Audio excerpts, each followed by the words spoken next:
the Constitution, Report for 2026 to 2031, Volume 1, Main Report of the 16th Finance Commission. 2. Report for 2026-2031, Volume 2, Annexures of the 16th Finance Commission. Number 3. Explanatory memorandum as to the action taken on the recommendations contained in the above report. Item number 2, माननीय वित्त मंत्री Nirmala Sitharaman ji.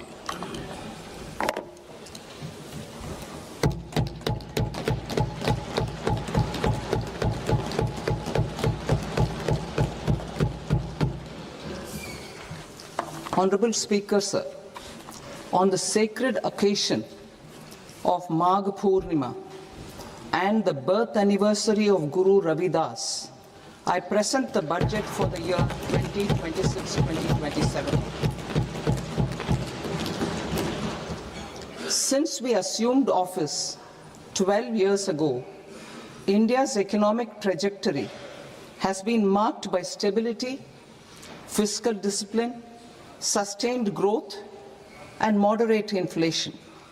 This is the result of conscious choices we have made, even in times heightened uncertainty and disruption. Our government, led by Honorable Prime Minister Modi, has decisively and consistently chosen action over ambivalence, reform over rhetoric, and people over populism.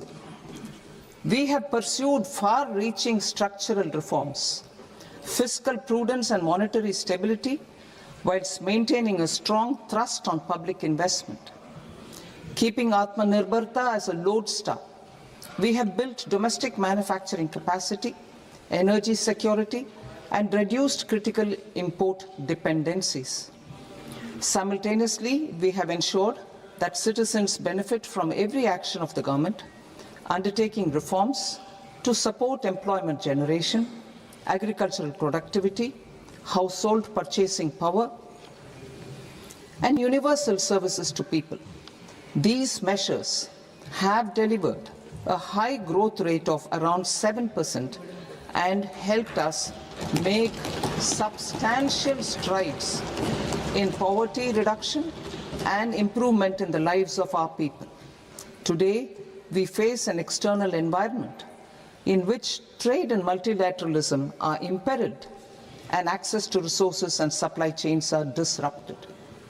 New technologies are transforming production systems while sharply increasing demands on water, energy, and critical minerals. India will continue to take confident steps towards Vikasit Bharat, balancing ambition with inclusion. As a growing economy with expanding trade and capital needs, India must also remain deeply integrated with global markets, exporting more and attracting stable long-term investment.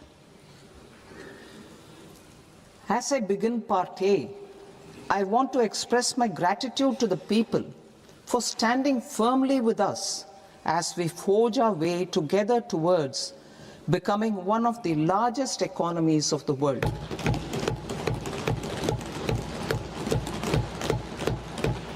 Our aim is to transform aspiration into achievement and potential into performance as we ensure that the dividends of growth reach every farmer, the scheduled caste, the scheduled tribes, the nomads, the youth, the poor, and the women. In Vikasit Bharat Young Leaders Dialogue 2026, several innovative ideas were shared with our Prime Minister, which have inspired many of the proposals, making this a unique Yuva Shakti-driven budget. Our government's sankalp is to focus on our poor, underprivileged, and the disadvantaged. To deliver on this sankalp, and given that this is the first budget prepared in Kartavya Bhavan, we are inspired by three Kartavya. Our first kartavya is to accelerate and sustain economic growth by enhancing productivity and competitiveness and building resilience to volatile global dynamics. Our second kartavya is to fulfill aspirations of our people and build their capacity, making them strong partners in India's path to prosperity. Our third kartavya, aligned with our vision of Sabka Saath, Sabka Vikas, is to ensure that every family, community, region, and sector has access to resources, amenities, and opportunities for meaningful participation. This threefold approach requires a supportive ecosystem. The first requirement is to sustain the momentum of structural reforms, continuous, adaptive, and forward-looking. Second, a robust and resilient financial sector is central to mobilizing savings, allocating capital efficiently, and managing risks. Third, cutting-edge technologies, including AI applications, can serve us as force multipliers for better governance. Reform Express. Our government has undertaken comprehensive reforms towards creating employment, boosting productivity, and accelerating growth. After the Prime Minister's announcement on Independence Day in 2025, over 350 reforms have been rolled out. This includes GST simplification, notification of labor codes, and rationalization of mandatory quality control orders. High-level committees have been formed, and in parallel, the central government is working with the state governments on deregulation and reducing compliance requirements. The Reform Express is well on its way and will maintain its momentum to help us fulfill our kartavya. I now move to specific proposals. Under our first kartavya, to accelerate and sustain economic growth, I propose interventions in 6 areas. 1. Scaling up manufacturing in 7 strategic and frontier sectors. 2. Rejuvenating legacy industrial sectors. 3. Creating champion MSMEs. 4. Delivering a powerful push for infrastructure. 5. Ensuring long-term security and stability. And 6. Developing city economic regions. Scaling up of manufacturing in 7 strategic and frontier sectors. Biopharma Shakti, meaning biopharma strategy for health advancement through knowledge, technology, and innovation. India's disease burden is observed to be shifting towards non-communicable diseases like diabetes, cancer, and autoimmune disorders. Biologic medicines are key to longevity and quality of life at affordable costs. To develop India as a global biopharma manufacturing hub,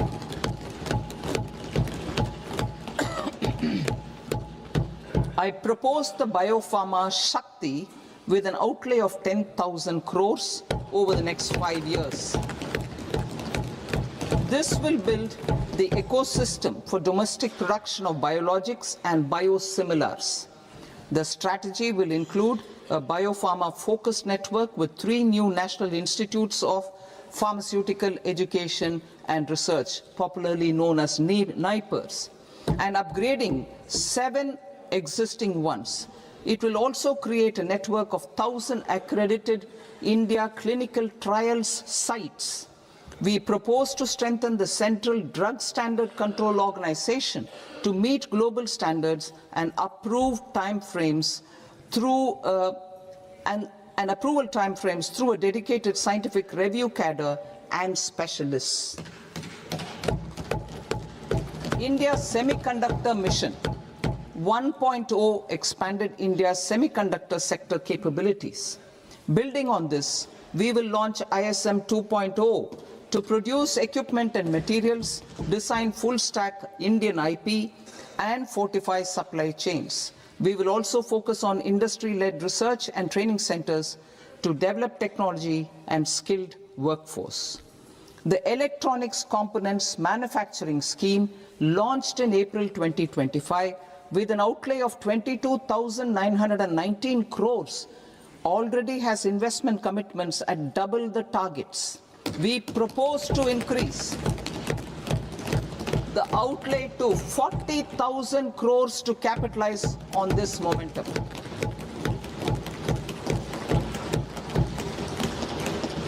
A scheme for rare earth permanent magnets was launched in 2025 November.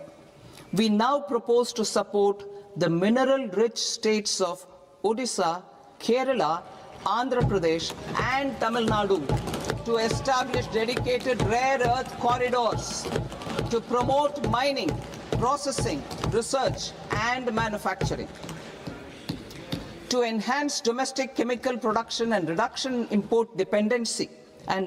import dependency, we will launch a scheme to support states in establishing 3 dedicated chemical parks through challenge route on a cluster-based plug-and-play model. Strong capital goods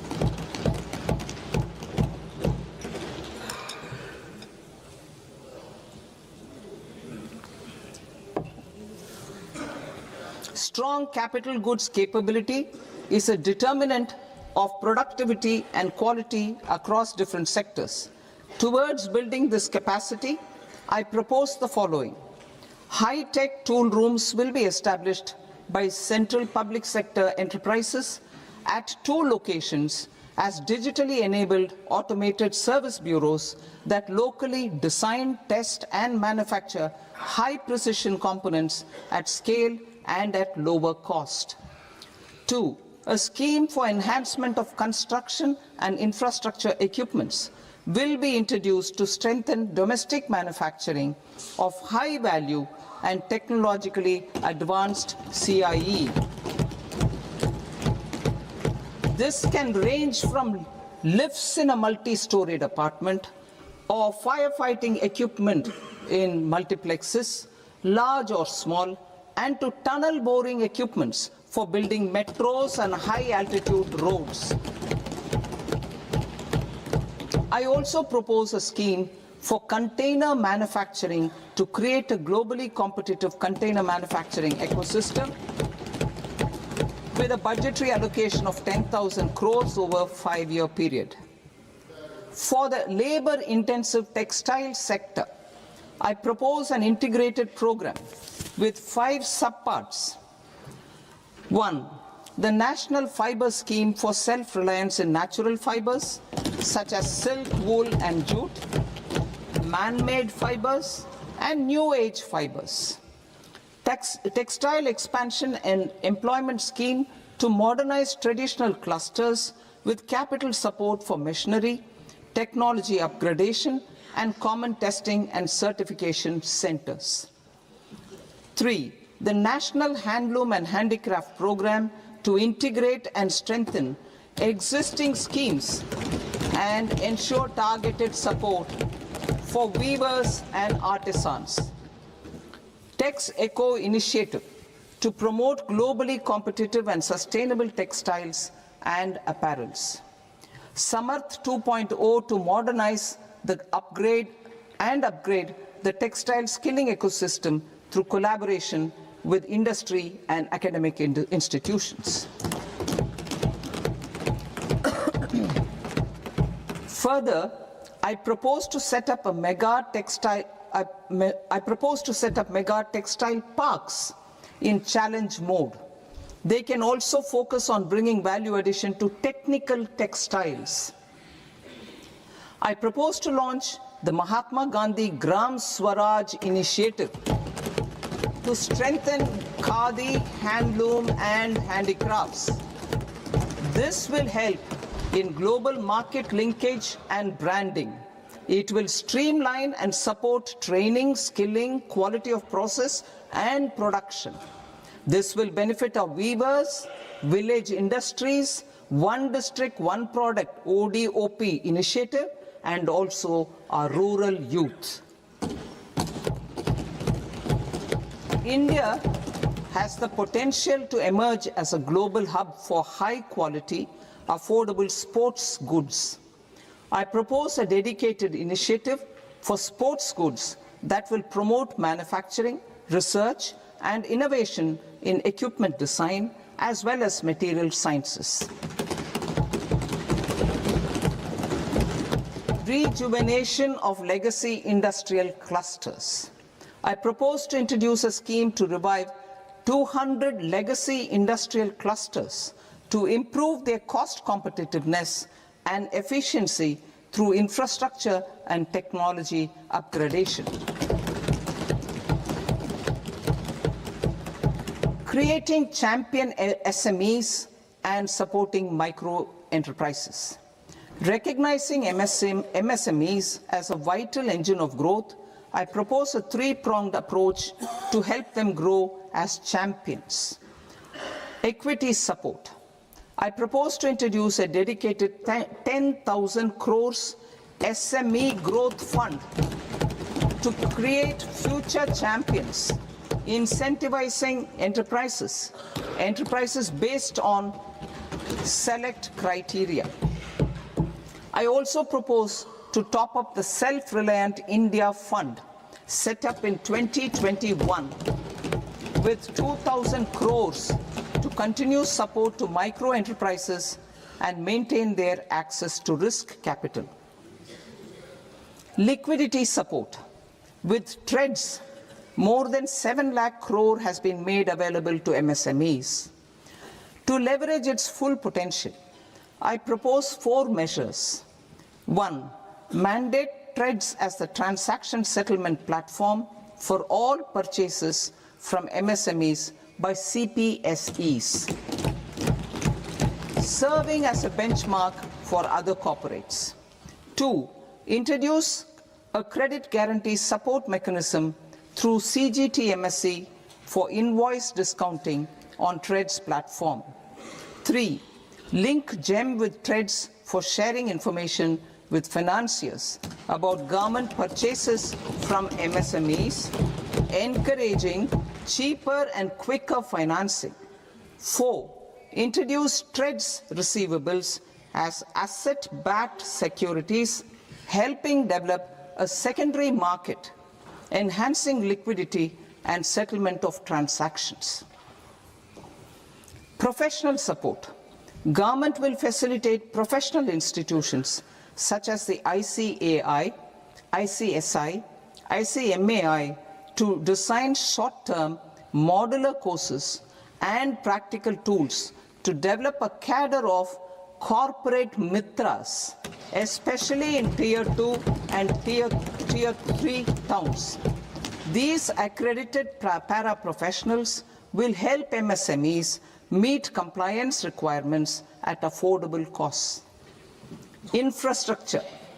During this past decade, our government has undertaken several initiatives for large-scale enhancement of public infrastructure, including through new financing instruments such as Infrastructure Investment Trust (InvITs) and Real Estate Investment Trust (REITs), and institutions like NIIF and NABFID. We shall continue to focus on developing infrastructure in cities with over 5 lakh population, that is Tier 2, Tier 3 cities, which have expanded to become growth centers. Public capital expenditure has increased manifold from 2 lakh crore in 2014-15 to an allocation of 11.2 lakh crore in BE 25-26. In this coming year, that is financial year 2026-27, I propose to increase it to 12.2 lakh crores to continue the momentum.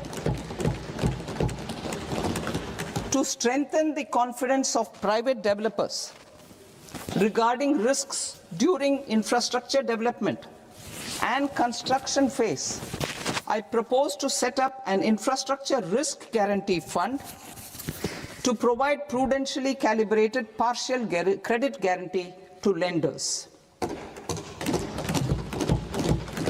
Over the years, RITES have emerged as a successful instrument for asset monetization.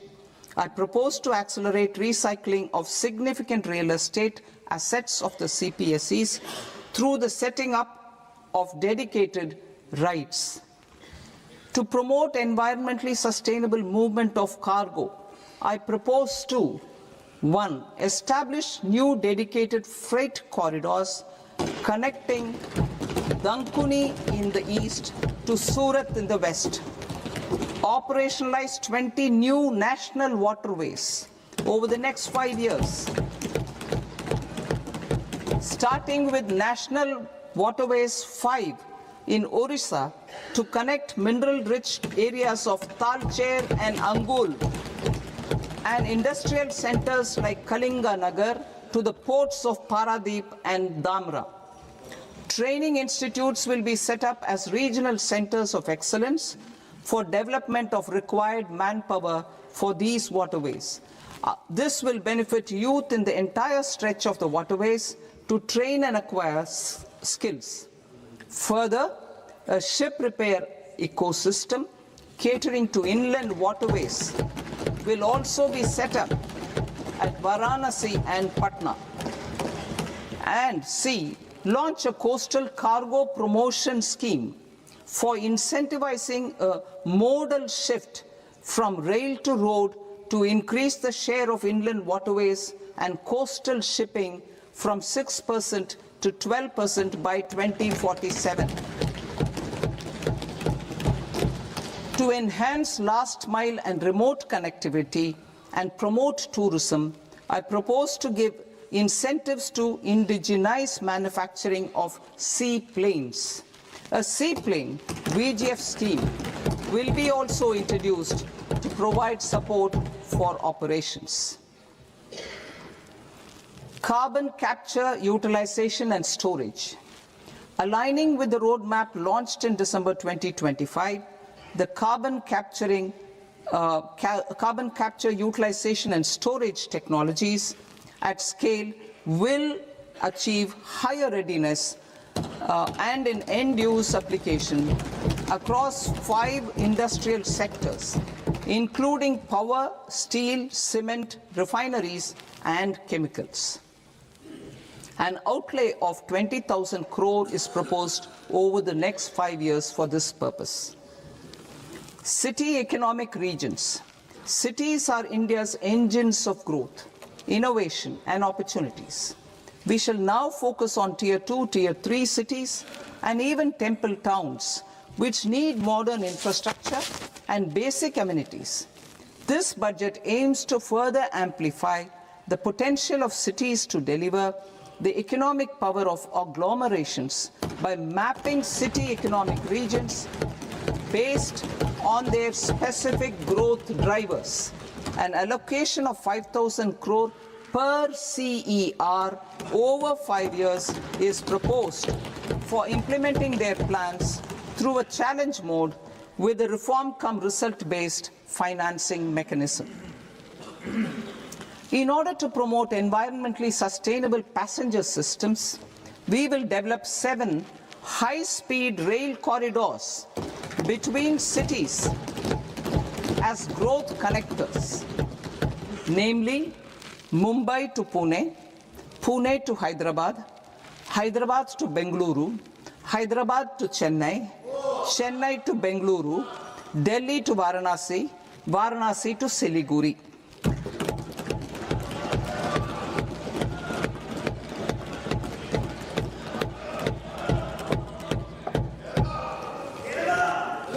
Financial sector. The Indian banking sector today is characterized by strong balance sheet, historic highs in profitability, improved asset quality, and coverage exceeding 98% of villages in the country. At this juncture, we are well placed to futuristically evaluate the measures needed to continue on the path of reform-led growth of this sector.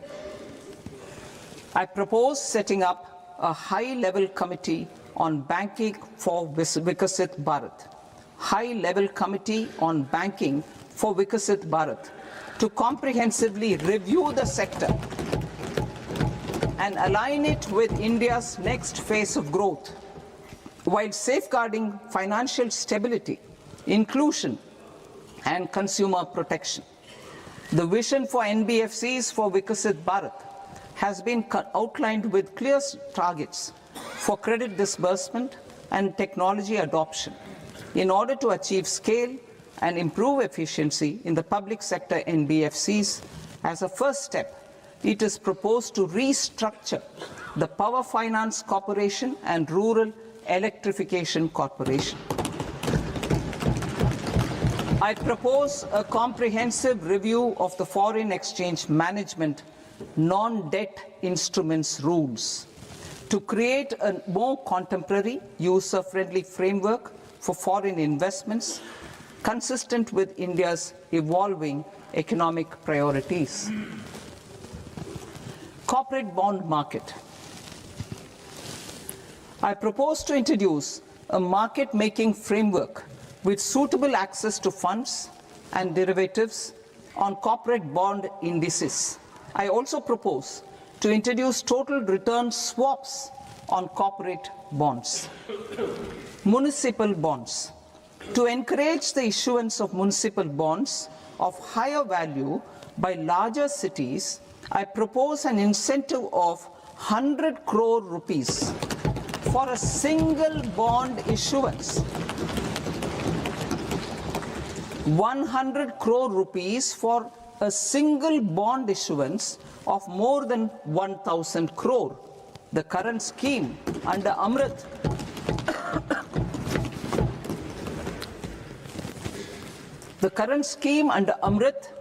which incentivizes issuances up to 200 crores only, will also continue to support smaller and medium towns. That will also continue to support the smaller and medium towns. Ease of doing business.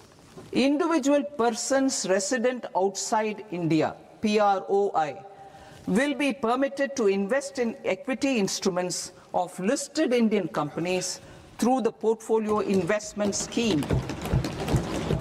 It is also proposed to increase the investment limit for an individual PROI under the scheme from 5% to 10%, with an overall investment limit for all individual PROIs to 24% from the current 10%.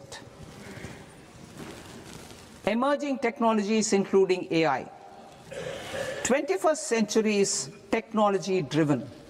Adoption of technology is for the benefit of all people. Farmers in the field, women in STEM, youth keen to upskill, and Divyangjan to access newer opportunities. The government has taken several steps to support new technologies through AI Mission, National Quantum Mission, Anusandhan National Research Fund, and Research and Development and Innovation Fund. Our second kartavya is to fulfill aspirations and build capacities. Close to 25 crore individuals have come out of multi-dimensional poverty through a decade of our government's sustained and reform-oriented efforts.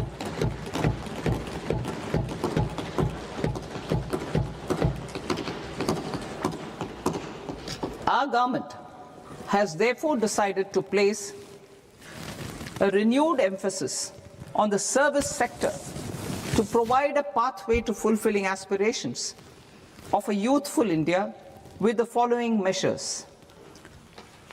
I propose to set up a high-powered education to employment and enterprises standing committee to recommend measures that focus on services sector as a core driver of Vikasit Bharat. This will make us a global leader in services with a 10% global share by 2047. The committee will prioritize areas to optimize the potential for growth, employment, and exports. They will also assess the impact of emerging technologies, including AI, on jobs and skill requirements and propose measures thereof. To create a range of skilled career pathways, a new range of skilled career pathways for our youth, I propose interventions in the following sectors. Health. Existing institutions for allied health professionals will be upgraded and new AHP institutions established in private and government sectors. This will cover 10 selected disciplines, including optometry, radiology, anesthesia, OT technology, applied psychology and behavioral health, and add 1 lakh AHPs over the next 5 years. A strong care system covering geriatric and allied care services will be built. A variety of NSQF-aligned programs will be developed to train multi-skilled caregivers, combining core care and allied skills such as wellness, yoga, and operation of medical assistive devices. In the coming year, 1.5 lakh caregivers will be trained.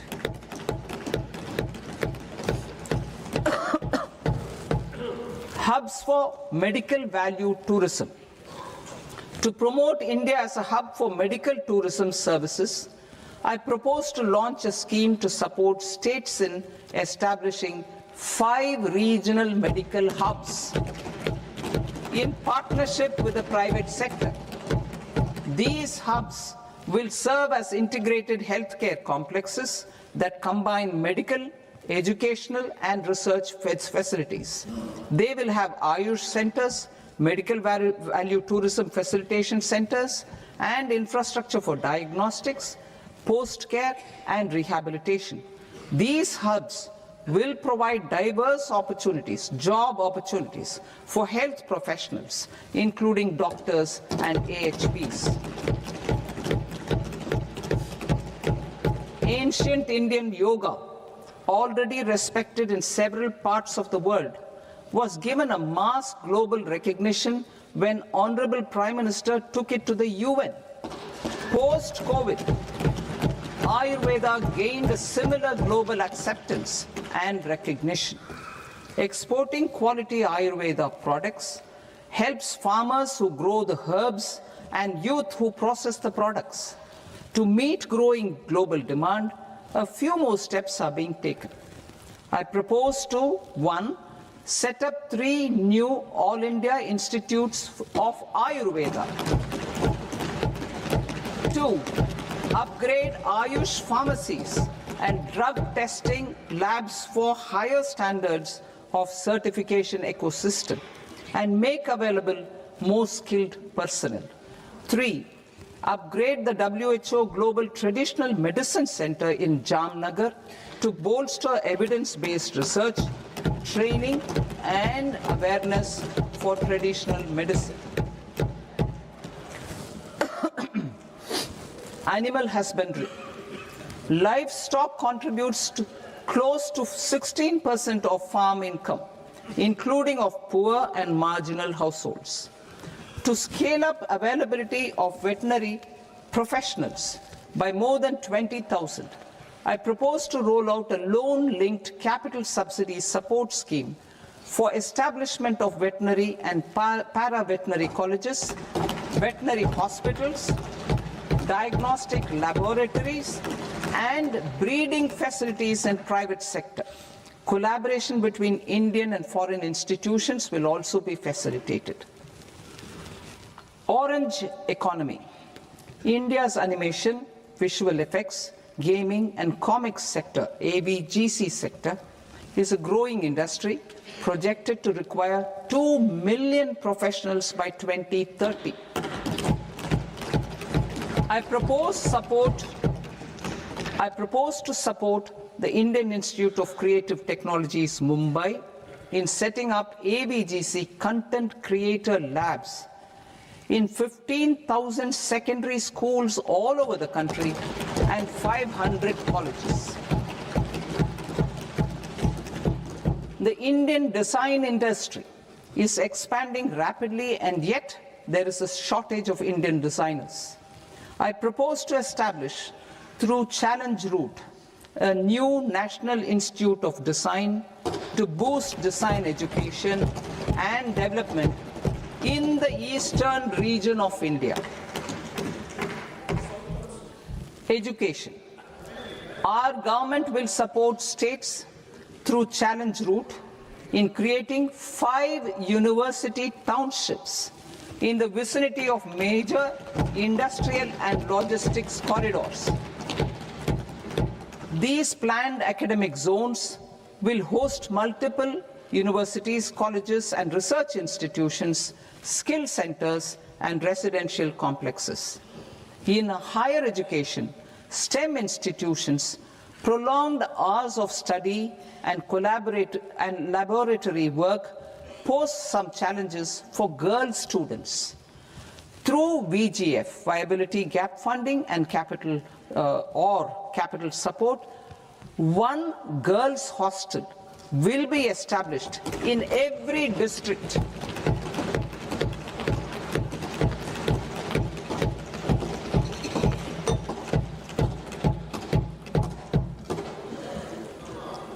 To promote astrophysics and astronomy via immersive experiences. 4 telescope infrastructure facilities will be set up or upgraded. The National Large Solar Telescope, the National Large Optical Infrared Telescope, the Himalayan Chandra Telescope, and the Cosmos 2 Planetarium. Tourism.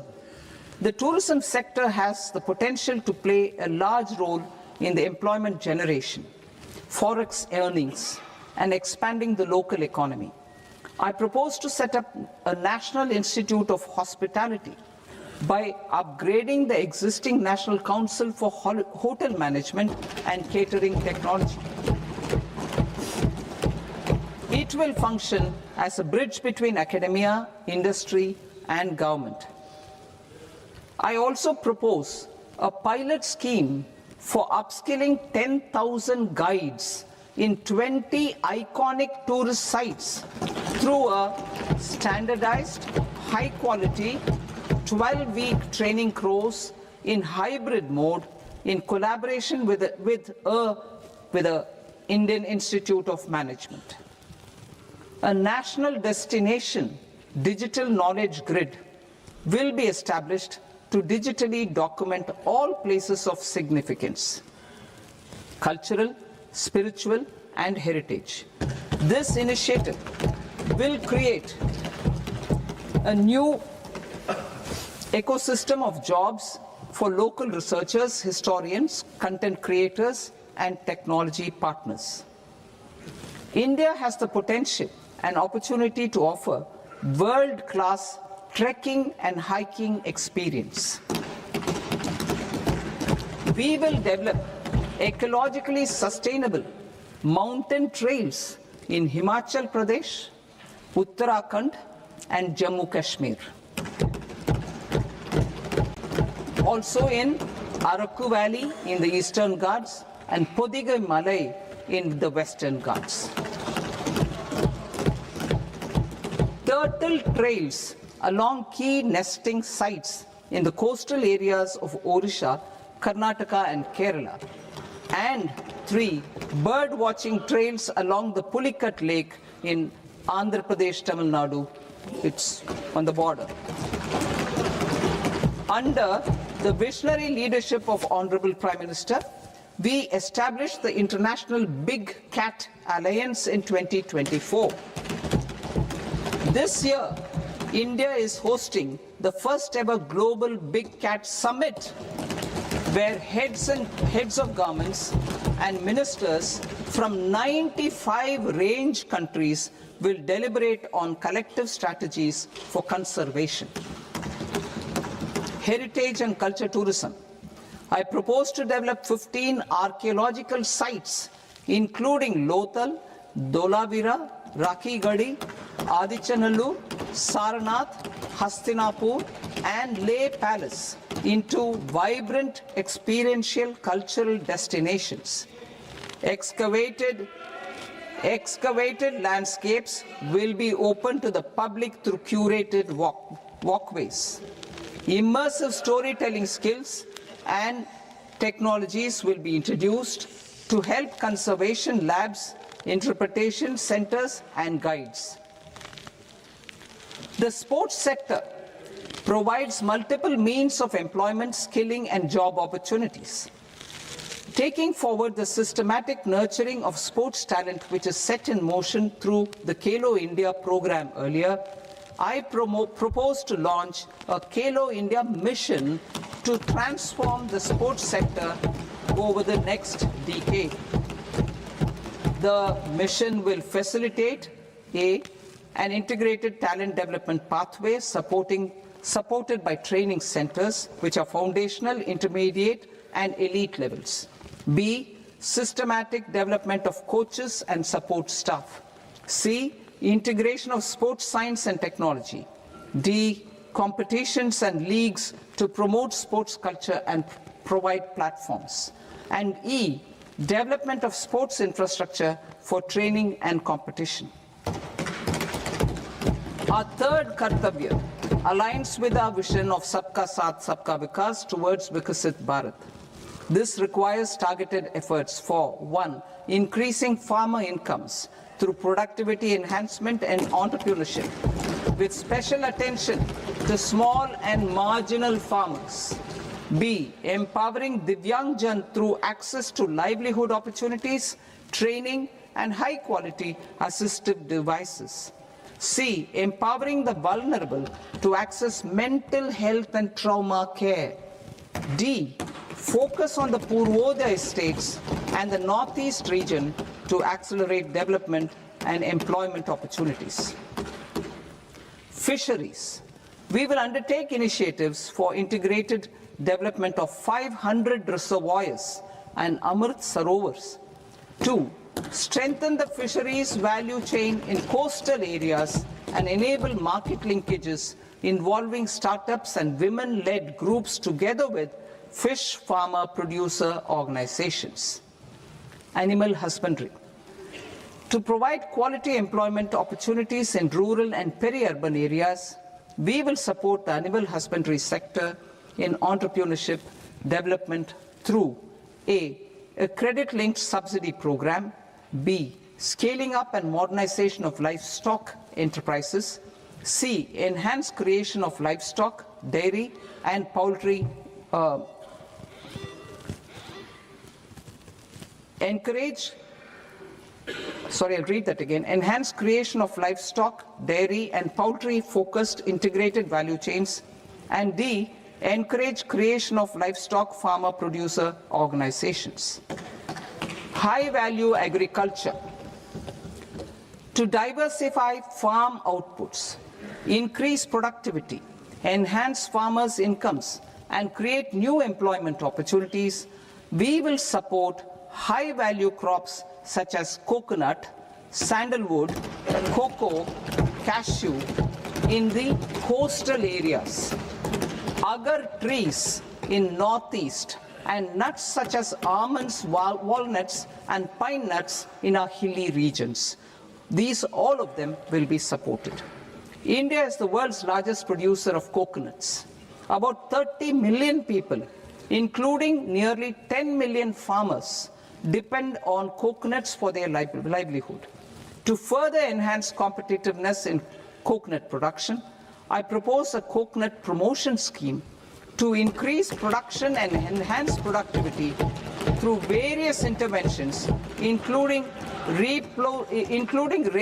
replacing and non-productive trees with new saplings or plants or varieties in major coconut growing states. A dedicated program is proposed for Indian cashew and cocoa to make India self-reliant in raw cashew and coconut production and processing, enhance export competitiveness, and transform Indian cashew and Indian cocoa into premium global brands by 2030. Sandalwood. Sandalwood is closely linked to India's social and cultural heritage. Our government will partner with state governments to promote focused cultivation and post-harvest processing to restore the glory of the Indian sandalwood ecosystem, to rejuvenate old, low-yielding orchards, and expand high-density cultivation of walnuts, almonds, and pine nuts. We will support a dedicated program to enhance farmer incomes and in bringing value addition by engaging youth. Bharat Vistar, that is virtually integrated system to access agricultural resources. I propose to launch Bharat Vistar, a multilingual AI tool that shall integrate the AgriStack portals and the ICAR package on agricultural practices with AI systems. This will enhance farm productivity, enable better decisions for farmers, and reduce risk by providing customized advisory support. She Marts for rural women-led enterprises. Building on the success of Lakpati Didi program, I propose to help women take the next step from credit-linked livelihoods to being owners of enterprises. Self-help entrepreneur, She Marts will be set up as community-owned retail outlets within the cluster-level federations through enhanced and innovative financing instruments. Empowering Divyangjan. Divyangjan Kaushal Yojana. Information technology, AVGC sectors, hospitality and food and beverages sectors often offer task-oriented and process-driven roles which are suitable for Divyangjan. We will ensure dignified livelihood opportunities through industry-relevant and customized training specific to each Divyangjan group. Divyang Sahara Yojana. Timely access to high-quality assistive devices for all eligible Divyangjan is a fundamental need. I propose to 1. Support the Artificial Limbs Manufacturing Corporation of India, Alimco, to set up and to scale up production of assistive devices, invest in R&D and AI integration, strengthen PM Divyasha Kendras, and support setting up of assistive technology marts as modern retail style centers where Divyangjan and senior citizens can see, try and purchase assistive products. Reaffirming our commitment to mental health and trauma care. There are no national institutes for mental health care in North India. We will therefore set up a NIMHANS 2 and also upgrade national mental health institutes in Ranchi and in Tezpur as regional apex institutions. Emergencies expose families, particularly the poor and vulnerable, to unexpected expenditure. We will strengthen and increase these capacities by 50% in district hospitals by establishing emergency and trauma care centers. Focus on Purvodaya states and northeastern regions. Purvodaya.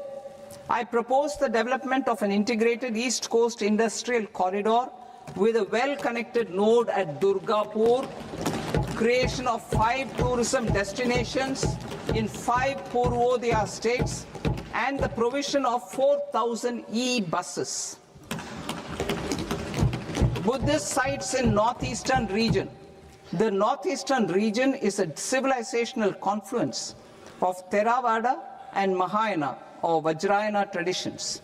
I propose to launch a scheme for development of Buddhist circuits in Arunachal Pradesh, Sikkim, Assam, Manipur, Mizoram, and Tripura. The scheme will cover preservation of temples and monasteries, pilgrimage interpretation centers, connectivity, and pilgrim amenities.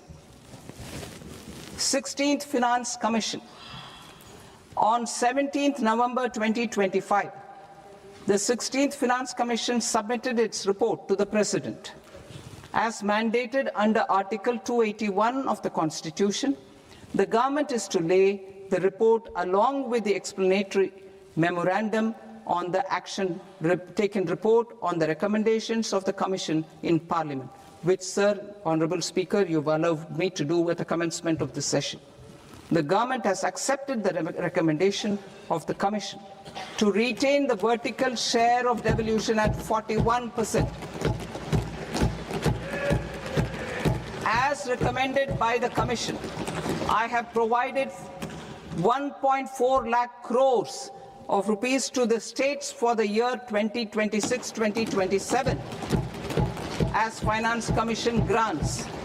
These include rural and urban local body and disaster management grants. Fiscal consolidation. Government has been delivering on our fiscal commitments consistently without compromising on social needs. To strive towards accepted standards of fiscal management in Budget 25-26, I had indicated that the central government would target reaching a debt-to-GDP ratio of 50 plus or minus 1% by 2030-31. In line with this, the debt-to-GDP ratio is estimated to be 55.6% of GDP in BE 26-27. compared to 56.1% of GDP in RE 25-26. A declining debt-to-GDP ratio will gradually free up resources for priority sector lending and expenditure by reducing the outgo on interest payments. One of the main operational instruments for debt targeting is the fiscal deficit. I am happy to inform this august House that I fulfilled my commitment made in 2021-2022 to reduce fiscal deficit below 4.5% of GDP by 25-26. In RE 25-26, the fiscal deficit has been estimated at par with BE of 2025-26 at 4.4% of GDP. In line with the new fiscal prudence path of debt consolidation, the fiscal deficit in BE 26-27 is estimated to be 4.3% of the GDP.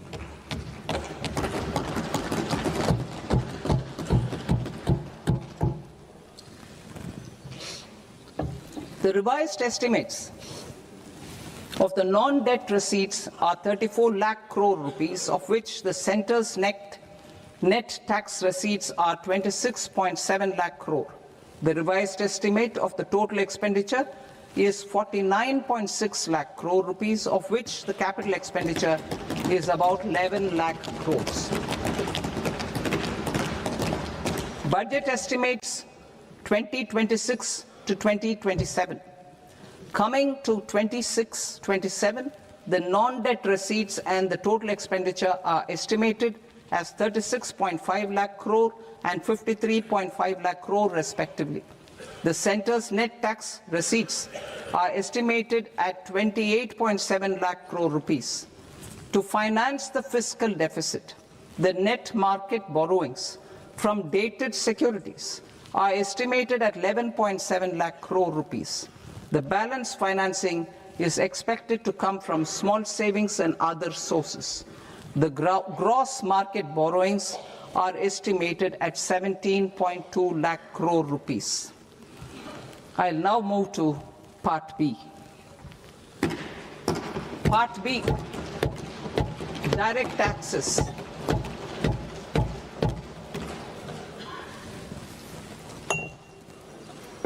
Honorable Speaker, sir, I now present my proposals on direct taxes. New Income Tax Act. In July 2024, I announced a comprehensive review of the Income Tax Act 1961. This was completed in a record time, and the Income Tax Act 2025 will come into effect from 1st April 2026. The simplified income tax rules and forms will be notified shortly, giving adequate time to taxpayers to acquaint themselves with its requirements. The forms have been redesigned such that ordinary citizens can comply without difficulty. Ease of living. I propose that any interest awarded by the Motor Accident Claims Tribunal to a natural person will be exempt from income tax, and any TDS on this account will be done away with. I propose to reduce TCS rate on the sale of overseas tour program package from the current 5% and 20% to 2% without any stipulation of amount. I propose to reduce TCS rate for pursuing education and for medical purposes under the Liberalized Remittance Scheme, popularly known as LRS, from 5% to 2%. Supply of manpower services is proposed to be specifically brought within the ambit of payment to contractors for the purpose of TDS to avoid ambiguity. Thus, TDS on these services will be at the rate of either 1% or 2% only.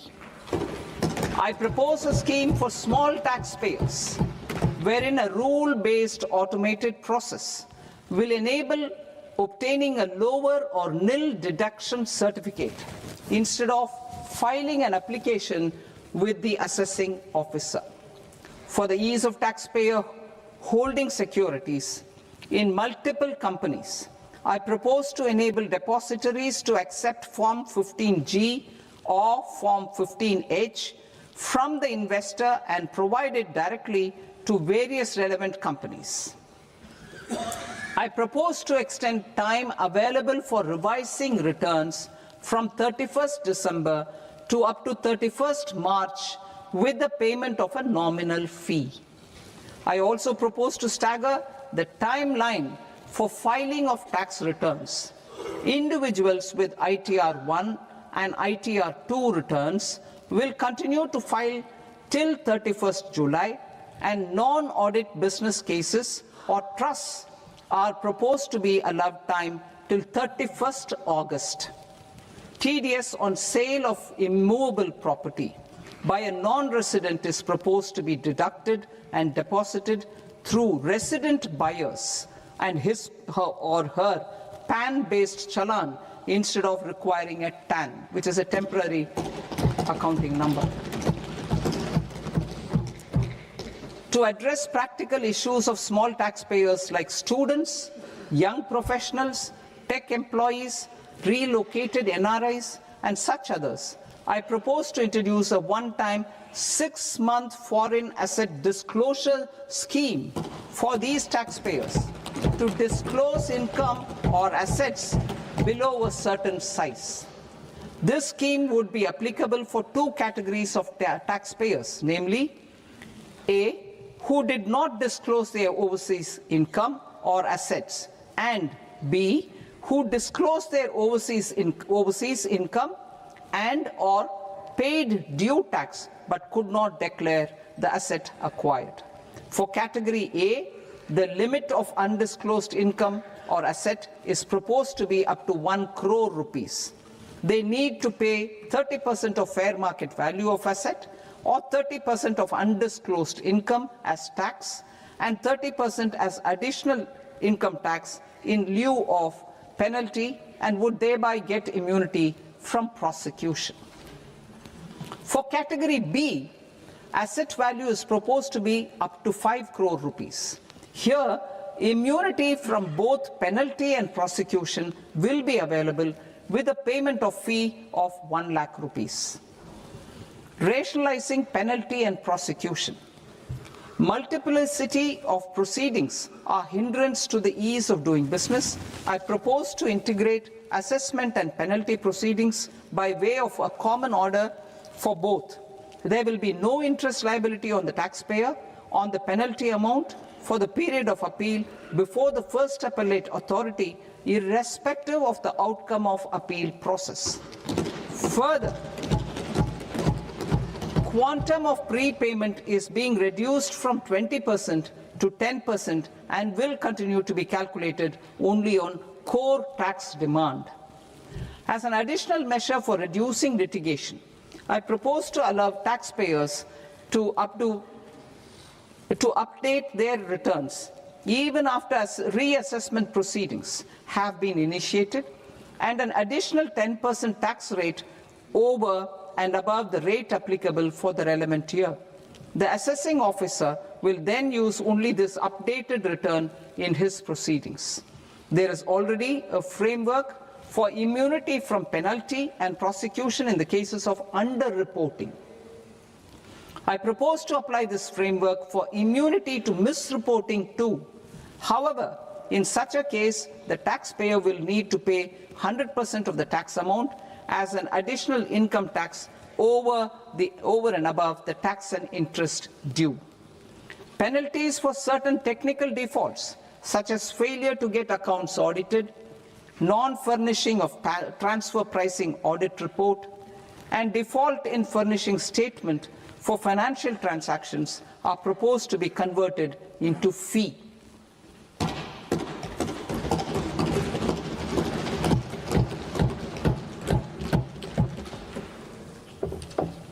I propose to rationalize prosecution framework under Income Tax Act while maintaining a careful balance for deterrence in some serious offence. Non-production of books of account and documents and requirement of TDS payment where payment is made in kind are being decriminalized. Further, minor offences will attract fine only.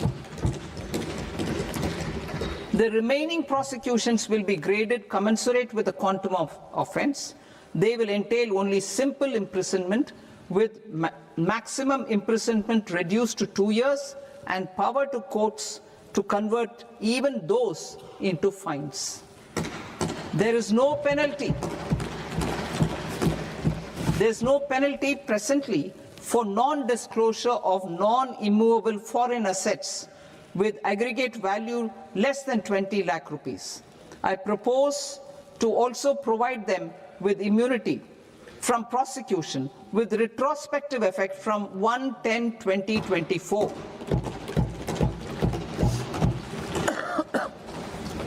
Cooperatives. Deduction is already allowed to a primary cooperative society engaged in supplying milk, oilseeds, fruits or vegetables raised or grown by its members. I propose to extend this deduction to also include supply of cattle feed and cotton seed produced by its members. I propose to allow inter-cooperative society dividend income as deduction under the new tax regime to the extent it is further distributed to its members.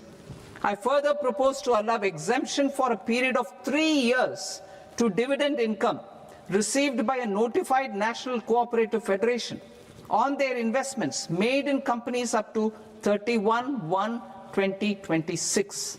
This exemption would be allowed only for dividends further distributed to its member cooperatives. Supporting IT sector as India's growth engine. India is a global leader in software development services, IT-enabled services, knowledge process outsourcing services, and contract R&D services relating to software development. These businesses and their segments are quite interconnected with each other. All these services are proposed to be clubbed under a single category of information technology services with a common safe harbor margin of 15.5% applicable to all. The threshold for availing safe harbor for IT services is being enhanced substantially from 300 crore rupees to 2,000 crore rupees. Safe harbor for IT services shall be approved by an automated rule-driven process without any need for tax officer to examine and accept the application. Once applied by an IT services company, the same safe harbor can be continued for a period of 5 years at a stretch at its choice. For IT services companies who want to conclude advanced pricing agreement, APA, I propose to fast-track unilateral APA process for IT services and endeavor to conclude it within a period of 2 years. The period of 2 years can be extended by a further period of 6 months on taxpayers' request. I propose to extend the facility of modified returns available to the entity entering APA to its associated entities also. Attracting global business and investment. Recognizing the need to enable critical infrastructure and boost investment in data centers, I propose to provide tax holiday till 2047 to any foreign company that provides cloud services to customers globally by using data center services from India. It will, however, need to provide services to Indian customers through an Indian reseller entity. I also propose to provide a safe harbor of 15% on cost in case the company providing data center services from India is a related entity. To harness the efficiency of just-in-time logistics for electronic manufacturing, I propose to provide safe harbor to non-residents for component warehousing in a bonded warehouse at a profit margin of 2% of the invoice value. The resultant tax of about 0.7% will be much lower than in competing jurisdictions. To provide fillip to toll manufacturing in India, I propose to provide exemption from income tax for 5 years to any non-resident who provides capital goods, equipment, or tooling to any toll manufacturer in a bonded zone. To encourage vast pool of global talent to work in India for a longer period of time, I propose to provide exemption to global, non-India sourced income of a non-resident expert for a stay period of 5 years under notified schemes. I propose to provide exemption from minimum alternate tax, the MAT, to all non-residents who pay tax on presumptive basis. Tax administration. I propose to constitute a joint committee of Ministry of Corporate Affairs and Central Board of Direct Taxes for incorporating the requirements of income computation and disclosure standards, the ICDS, in the Indian Accounting Standards, IND AS itself. Separate accounting requirement based on ICDS will be done away with from the tax year 27-28. To support Prime Minister Modi's vision of homegrown accounting and advisory firms to become global leaders, I propose to rationalize the definition of accountant for the purposes of safe harbor rules. Other tax proposals. Change in taxation of buyback was brought in to address the improper use of buyback route by promoters. In the interest of minority shareholders, I propose to tax buyback for all types of shareholders as capital gains. However, to to disincentivize misuse of tax arbitrage, promoters will pay an additional buyback tax. This will make effective tax 22% for corporate promoters. For non-corporate promoters, the effective tax will be 30%. TCS rate for sellers of specific goods, namely alcoholic liquor, scrap, and minerals, will be rationalized to 2%, and that on Tendu leaves will be reduced from 5% to 2%. I propose to raise the STT on futures to 0.05% from the present 0.02%.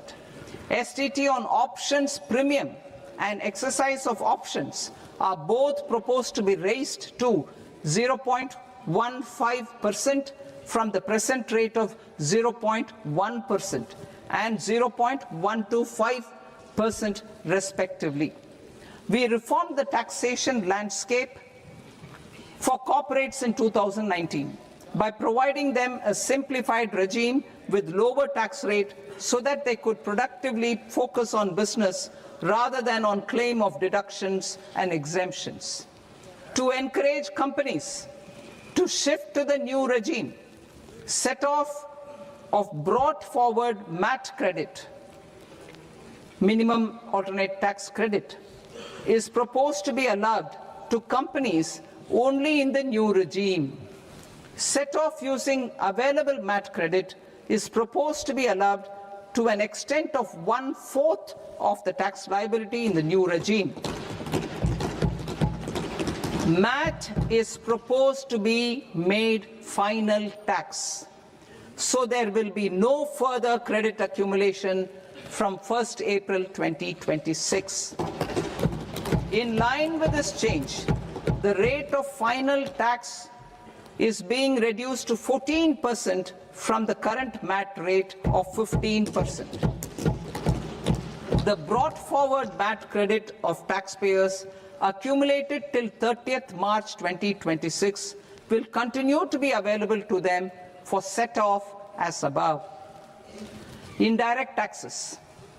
I shall now take up proposals related to indirect taxes. My proposals for customs and central excise aim to further simplify the tariff structure, support domestic manufacturing, promote export competitiveness, and correct inversion in duty. To continue weeding out long-continuing customs duty exemptions, I propose to remove certain exemptions on items which are being manufactured in India or where the imports are negligible. Similarly, to further simplify the process of ascertaining the rate of duty applicable on a particular item, I propose to incorporate certain effective rates in various customs notifications to the tariff schedule itself. I shall now take up sector-specific proposals.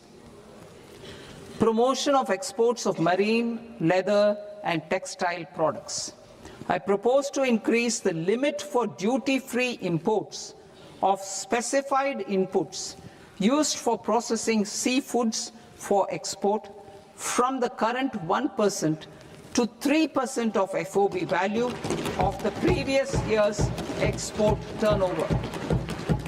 I also propose to allow duty-free imports of specified inputs, which is currently available for exports of leather or synthetic footwear, to exports of shoe uppers as well.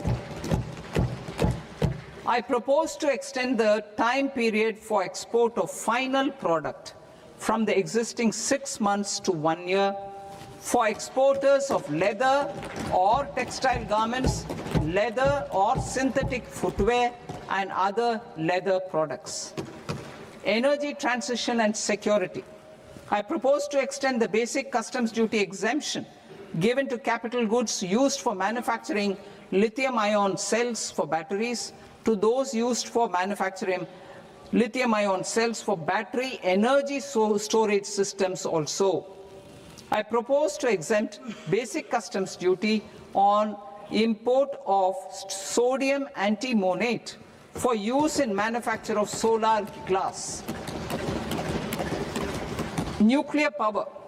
I propose to extend the existing basic customs duty exemption on imports of goods required for nuclear power projects till the year 2035 and expand it for all nuclear plants irrespective of their capacity. Critical minerals. It is proposed to provide basic customs duty exemption to the import of capital goods required for the processing of critical minerals in India. Biogas blended CNG. I propose to exclude the entire value of biogas while calculating the central excise duty payable on biogas blended CNG. Civil and defense aviation. I propose to exempt basic customs duty on components and parts required for the manufacture of civilian training and other aircrafts. It is proposed to exempt basic customs duty on raw materials imported for the manufacture of parts of aircraft to be used in maintenance, repair, or overall requirements by units in the defense sector. Electronics. To deepen value addition in the consumer electronics sector, I propose to exempt basic customs duty on specified parts used in the manufacture of microwave ovens. Special economic zone. To address the concerns arising about utilization of capacity by manufacturing units in the special economic zones due to global trade disruptions, I propose as a special one-time measure to facilitate sales by eligible manufacturing units in SEZs to the domestic tariff area at concessional rates of duty. The quantity of such sales will be limited to a prescribed proportion of their exports. Necessary regulatory changes will be undertaken to operationalize the measures while ensuring level playing field for the units working in the DTA. Ease of living. To rationalize the customs duty structure for goods imported for personal use, I propose to reduce the tariff rate on all dutiable goods imported for personal use from 20% to 10%. To provide relief to patients, particularly those suffering from cancer, I propose to exempt basic customs duty on 17 drugs or medicines.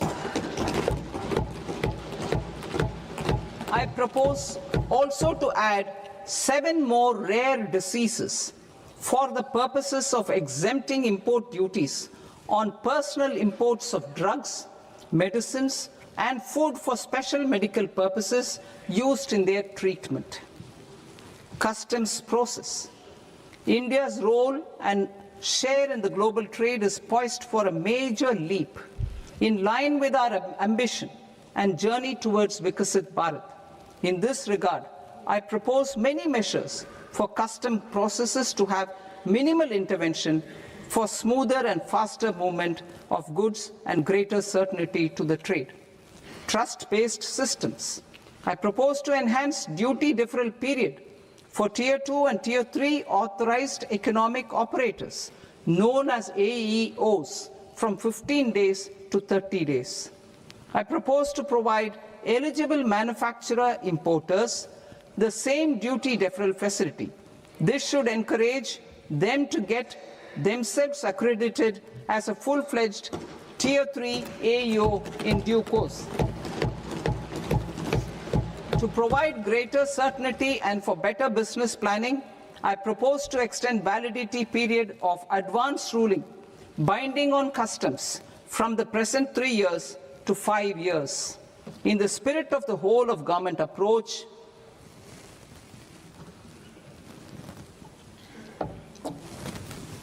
government agencies will be encouraged to leverage AEO accreditation for preferential treatment in clearing their cargo. Regular importers with trusted, long-standing supply chains will be recognized in the risk system so that the need for verification of their cargo every time can be minimized. Export cargo using electronic sealing.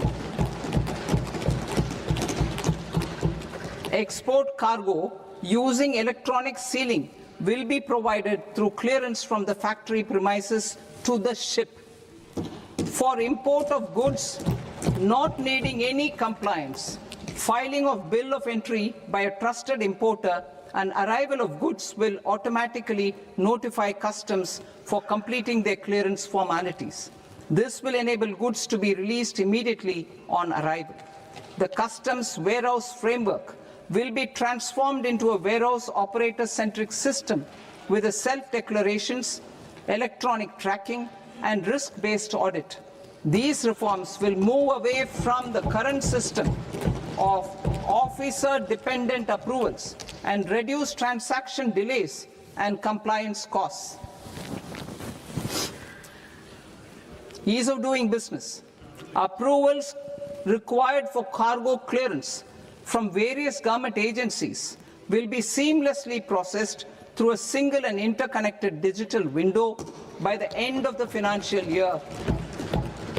Processes involved in clearance of food, drugs, plant, and animal and wildlife products, accounting for about 70% of interdicted cargo, will be operationalized on this system by April 2026 itself. For goods not having any compliance requirement, clearance will be done by customs immediately after online registration is completed by the importer, subject to the payment of duty. Customs integrated system will be rolled out in 2 years as a single integrated and scalable platform for all customs processes. Utilization of non-intrusive scanning with advanced imaging and AI technology for risk assessment will be expanded in a phased manner with the objective to scan every container across all the major ports. New export opportunities to support Indian fishermen to fully harness the economic value of marine resources beyond our territorial waters. The following measures will be taken. A. Fish catch by an Indian fishing vessel in exclusive economic zone or on the high seas will be made free of duty. Landing of such fish on foreign port will be treated as export of goods. Safeguards will be put in place to prevent misuse during fish catch, transit, or transshipment. To support aspirations of India's small businesses, artisans, and startups to access global markets through e-commerce, I am pleased to announce complete removal of the current value cap of 10 lakh rupees per consignment on courier exports.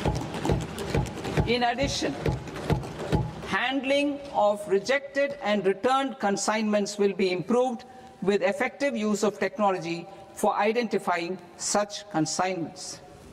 I propose to revise provisions governing baggage clearance during international travel to address genuine concerns of passengers. The revised rules will enhance duty-free allowances in line with the present-day travel realities and provide clarity in temporary carriage of goods brought in or taken out. There are honest taxpayers who are willing to settle disputes by paying all their dues, but they get deterred due to negative connotation associated with penalty.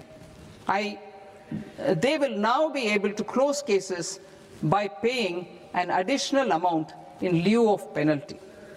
Honorable Speaker, sir, with this, I commend the budget to this august House. Jai Hind.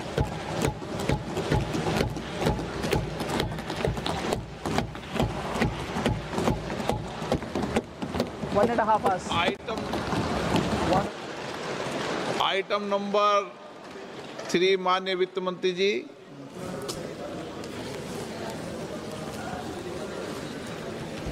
Item number 2, sir. 3. 3.